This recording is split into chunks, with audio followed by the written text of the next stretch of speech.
at the hips. So sometimes just saying that, and the student does it, which is the best type of adjustment, because then they really feel what's going on in their body.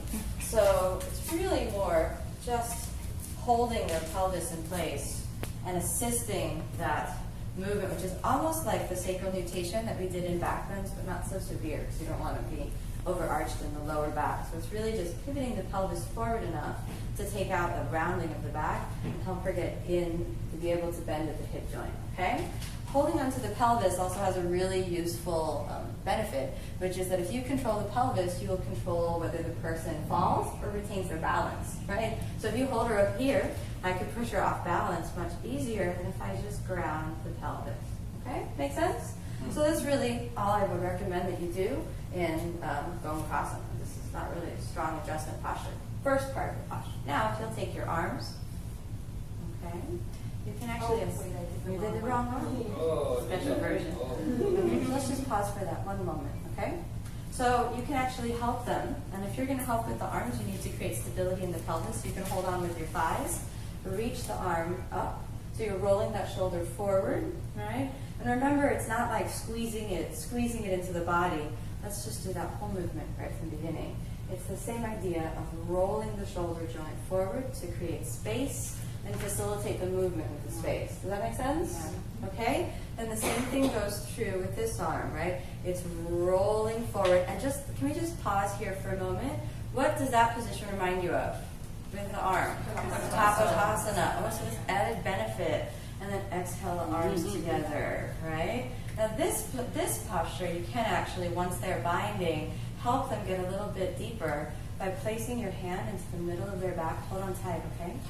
All right? Holding onto their bind and separating their hands from their back, increasing that spinal extension, and then releasing, letting their hands go, and back down. Let's try the other side, okay? So everyone can see both sides.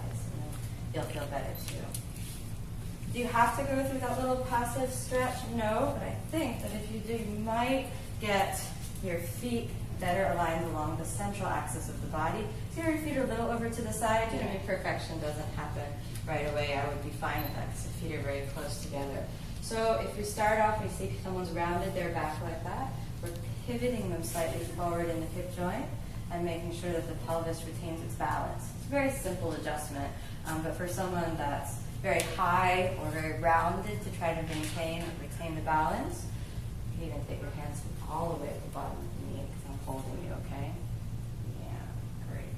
So the hands really should be under the knee, which is kind of bad news, right? Not just on top of the knee, not around the kneecap, but all the way under, holding onto the shin, right?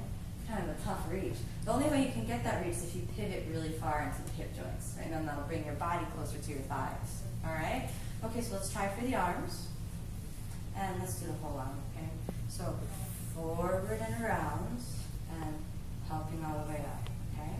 Then and again, let's just feel like we're in Gomukhasana. And then the fingers hold nicely together. Hold tight, and kind of, depending on how tight they are, it's kind of even stretch just to get your hand underneath. This is useful to coordinate with the breath. So deep inhale and exhale.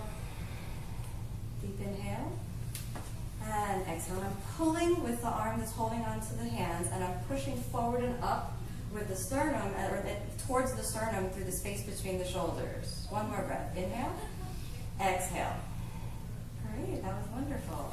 And you stay until their hands are free, so that if they fall to the side, they can catch themselves.